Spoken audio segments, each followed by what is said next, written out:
ડાંગ જિલ્લાના વાસોરણા ખાતે સ્થિત તેજસ્વીની સાંસ્કૃતિક ધામ દ્વારા છેલ્લા 5 વર્ષથી ભૂખ્યાને ભોજન પૂરું પાડવાનો માનવીય સેવા યજ્ઞ ચલાવવામાં આવી રહ્યો છે। આ સંસ્થાના સંસ્થાપક હેતલ દીદી દ્વારા જેનું કોઈ નથી તેવા નિરાધાર, ગરીબ અને અશક્ત વૃદ્ધોને શોધીને તેમને 2 સમયનું સન્માનભેર ભોજન આપવામાં આવે છે।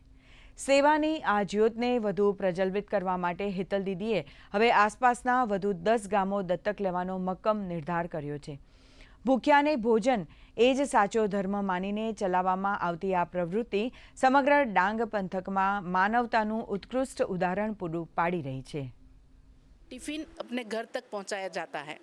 तो अभी तक बहुत समय से हमने देखा कि वो लोग, क्योंकि डांग जिला एक ऐसा है कि वहाँ कोई मांगने नहीं जाता। यहाँ की प्रजा भले ही यहाँ के लोगों के पास कुछ नहीं हो, लेकिन जो स्वाभिमान है, जो स्वमान है, वो कहीं पे भी हमने नहीं देखा।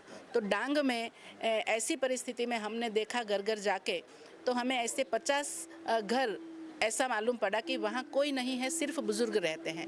तो हमारे पापा की प्रेरणा से जो हमें समझ मिली, तो उसके हिसाब से हम उसके घर तक हर रोज़ टिफ़िन पहुँचाते हैं और ये अविरत सेवा 5 साल से चल रही है।